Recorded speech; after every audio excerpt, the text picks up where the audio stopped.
What's up, everybody? It's the Red Line Radio. We talk about One Piece damn near every damn day. Episode 1133 just dropped. King Kuma, all hail the king. That's Kev. I'm Corey. Let's get down to it. All right. So we got a hell of an episode. Kev, lay the groundwork for us. Yeah, so Kuma is back home with Bonnie, and they're just chilling in the church. But then, the king of what's the land name again? Flevens? No, this isn't Flevens. No, Either wherever way. Kuma is from. Yeah, I forget. They just start burning down the village because remember in the last episode, they just wanted to basically make all the poor people not count toward the celestial tribute. So they're just going to burn down the village and basically cause that, that to start. But Usopp's uncle, it would appear, is the king currently, and Kuma's not going to let that guy just walk all over everyone. So he comes down and starts whooping ass. Yeah, well, the first thing he does is he saves people. He's like getting people out of like burning buildings and stuff like that, and that's when he just gets pissed and he flies straight for the capital. You said it's whose uncle? Usopp's. Yeah, this is the nose. Yeah, the big nose tribe, Dos Hundados. Hey, you never know. You never know with Usopp's family because Yasop has told us nothing. But yeah. Kuma gets there, and the animation for this flashback has been crazy. Like, the way he's just rushing these guards. Because the guards are just killing people. I mean, all One Piece is like, more, like, analogies towards the celestial dragons. Like, with the own personal, privatized government of each country. It's like, yes, you have a king who makes decrees, who tries to cap X amount of resources or cap X amount of people from doing X amount of things. You betray them, they're allied with the world government reacts. That's like a lot of these like flashbacks with these kings and stuff like that. But this one kind of just hits all the points. You get like flashbacks that's kind of like Sabo's flashback where it's like, okay, the king is getting rid of these people. Like, they tried everything they could. They tried to starve them. They tried to move the borders. But you know what? Let's just kill them. So it's much like Sabo's flashback. It's much like a couple of different flashbacks where it, like, resonates. But, yeah, it's like taking all the best parts of all the worst parts of people's flashbacks and giving it all to Kuma. Yeah, and Kuma is a Straw Hat revolutionary, X3 just because he's just been through everything that we could imagine. So, yeah. But he doesn't kill the king though. No, you think he would? Yeah, or you think this would kill him? This explosion. That's true. That part. This is just like this is also very reminiscent of Sabaody, Luffy's interaction with the Celestial Dragon. How he's trying to shoot him, but Luffy dodges. Here, Kuma don't need to dodge. And the punch is almost the exact same, where Luffy just like stretch punches him. Actually, he doesn't even stretch. He just straight punches him. He uses his devil fruit powers, and like much like you said, like how does the king just live through this? By Kuma's good graces is all. He must have absorbed some pain. You know what I mean? Like, here, bro, I'm gonna help you out a little bit. Like a final warning. Get out of here. Don't come back. Which is something we'll find out later. He does not adhere to. But for now, Saturn's being updated. Like, hey, somebody overthrew the king of the Sorbet Kingdom. And they're like, oh, by who? Okay, we'll keep an eye on that. Because we do see, I think, a couple months at least. A buccaneer. Yeah. Interesting. But then we're back at the church, and some weird person shows up who looks like Ginny is just running around the church. And they're like, who the hell is this lady? But then they're like, wait, Ginny's dead. This can't be Ginny. Wait, I know Kuma was going through it because she looks like Ginny. And he's like, Ginny? It's like, you just saw your girl. You go, what? And then all of a sudden it's your daughter. You go, oh. He just passed out. He's like, I don't like this. I'm out. resetting the brain. And so they pull up the encyclopedia and just kind of like, oh, it's the age. It's probably the age fruit, which is cool. Sorbet Every Kingdom. town has this. Yeah, yeah. Um, yeah. There is a encyclopedia for the devil fruits. That's how they got all the fake news about the gum fruit out. Because Does everyone have it though? You know, it's is there a copy given to every island? if you're with the world government and you have a library, Sure. I would assume Yeah. like you have like one because it's just like that's knowledge for the higher ups. You know what I'm saying? It's also state provided knowledge where it's like we can control this. Like, hey, don't put the gum fruit in the real Nika fruit Yeah. in there. Call it the gum fruit. I 100% love that analogy, bro. It's state regulated information. So yeah, they got a book out, but if it's all correct, might not be. But yeah, we get some people for the Sorbet Kingdom. Like, we get the former king, Bulldog. We get his wife, who they thought Bonnie looked like when she turned old. I forget what her name is. But the old queen of the Sorbet Kingdom too. So they seem like good people. It just seems like if that was their son or whoever their predecessor is, was just a bad guy. He was on some Wapol kind of shit. But luckily, it's better times for the kingdom now. Which then leads us to King Bulldog, who is the previous king. He goes off, gets marine backups, comes back. But Kuma shows out why he finally becomes a warlord later, and he just demolishes them.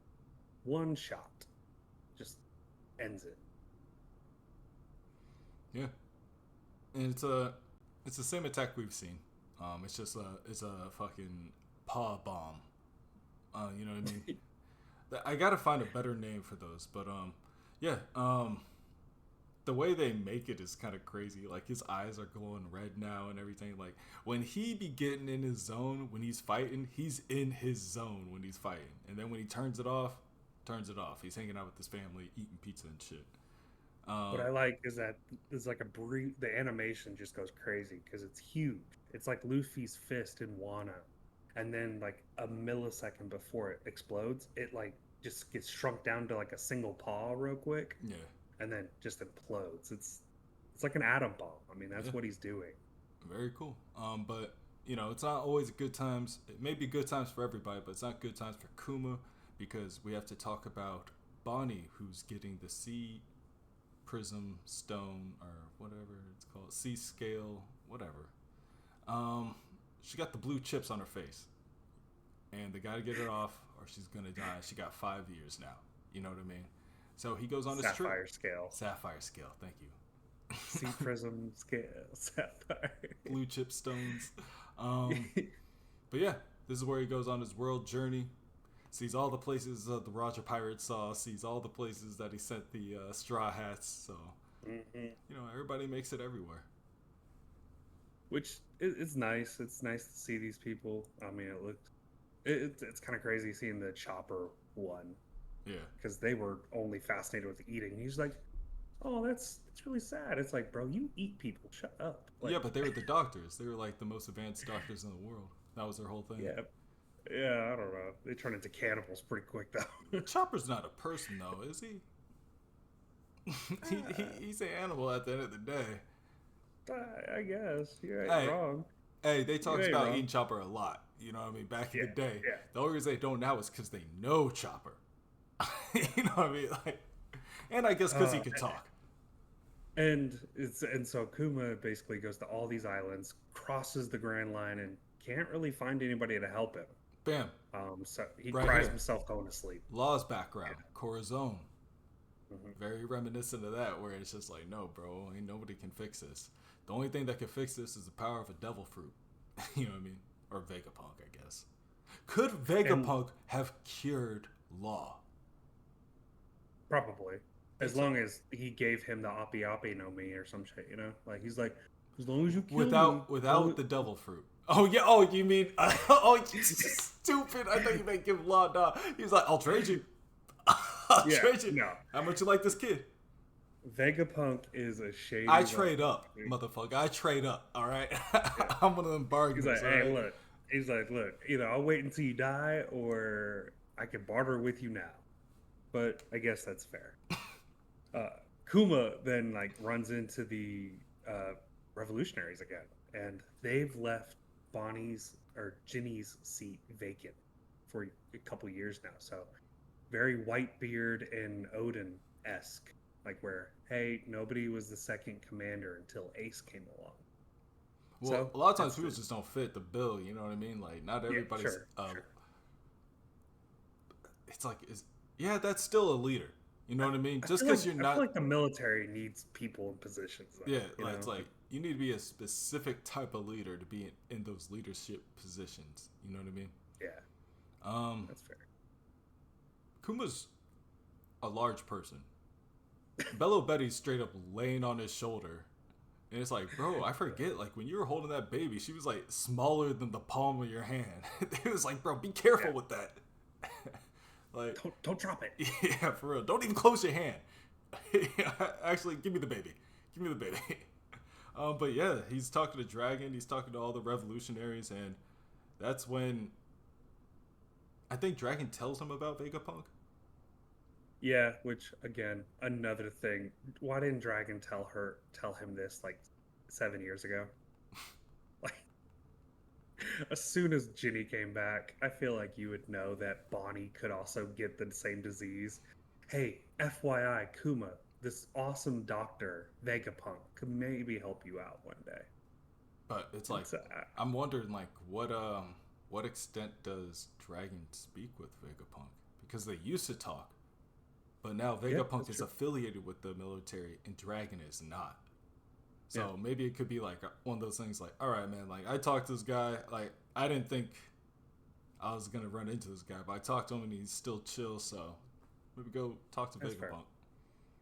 Wait, I gotta warn But you. Oh, he's already gone. Should damn have told him to bring his he money. likes He likes money. don't sign up to be his Don't warrior. tell him you're Damn, up. I he's get already gone. it. He's gone. He's gone. It's good But seeing him though. Vegapunk is still at Egghead at this point, but it's a tundra. It's snowing. It's he hasn't developed the weather machines to really specialize it No, to a this is his. tropical. No, this isn't that island. This is where Frankie went. No, this is later known as Egghead. Really? Oh, Yeah, yeah. so this is after. Navy's Science Group Laboratory 8, later known as Egghead. I was under the assumption this is where he sent Frankie, and this was the old. You did see that in the when he was going around the world. He did go to Mm, Frankie's place, but this. I mean, specifically, is I'm just Egghead. I'm just going off of what the episode That says. makes I sense. could be Hey, I could be wrong. that makes sense. I mean, if you got technology like Bonnie's technology, like Devil Fruit cloning technology, you're probably at your new facility. You know what I mean? Yeah. It's been 5 years since this. It's, So he takes him there, and Kuma's carrying her in this casket, or it's not a casket. What do they carry? it's What do like, they carry? Liquor in? yeah, kind of like a barrel casket. But yeah, he's like holding her in that kind of like Demon Slayer. Hmm. How they have to hold that girl Nezuko in the backpack, where she can't touch light. So, I wonder if that's like, well, obviously it's not lighting, it's sunlight. So I wonder how Kizaru's abilities work against her. Probably not And because they so don't know. basically, he runs DNA tests. He kind of takes advantage of Kuma's situation. He's like, hey, like I'll just use your DNA. You're a Buccaneer, and wait, you're a Buccaneer? He's like, he runs his DNA test, but apparently Saturn has ears everywhere, and he's just ready to hop in on this deal and Yeah, that was the see that. biggest thing about both Saturn's relationship with Vegapunk and him being the head of research and development. I think something was said, or maybe it was a tech Inc. review. Like I really can't tell anymore. But it's like, okay, look, I'm gonna let you be a scientist straight up for the Celestial Dragons. You're not a military scientist. You work for me. I'm the Mhm. head of science and you work for me. But don't try to do nothing tricky. You know what I mean? I know you used to hang out with the dragon. Like, I Mhm. know, like, the only reason you doing this is for money. So, like, I got cameras everywhere. You ain't doing nothing without me knowing. That's probably why you don't got shit. I guess that's a theory in itself. Before I like, that's a theory in itself. Was Saturn too hyper fixated on what Vegapunk was doing? Was that like his downfall? Probably. But yeah, Yeah. But it was an awesome episode. Really gets into the backstory. We're about to get into the Kizaru is going to be introduced as probably like a vice admiral or like a kid, actually. He was like a teenager, it seemed like. yeah, he may have No, been they like can't. maybe a captain at the time. Captain, something like that. They were fascinated with his light ability. Yeah, So we'll see how they kind of test that out. But Sentomaru's here too. Got them yes. all. They're gonna be doing the dance soon, the sun god dance. Yep. So, yeah, But a very solid very chapter solid or solid episode. solid series since it's been back. It's been Mhm. solid for a while, but it's like One Piece is the only thing that can ever exceed your expectations for One Piece. You know what I mean? Yeah. It's like, bros, y'all level yourselves up. I ain't gotta ask y'all to do it. So yeah, how y'all like the episode? How did you guys like Kuma? What do you guys think? Is manga readers, how do you like this adaptation versus the actual chapter? And anime only watchers, what do you think is going to happen next? We are interested to hear. Like always, this is the Red Line Radio. That is Kev. I'm Corey. We're signing out and follow us on all our social media. Peace.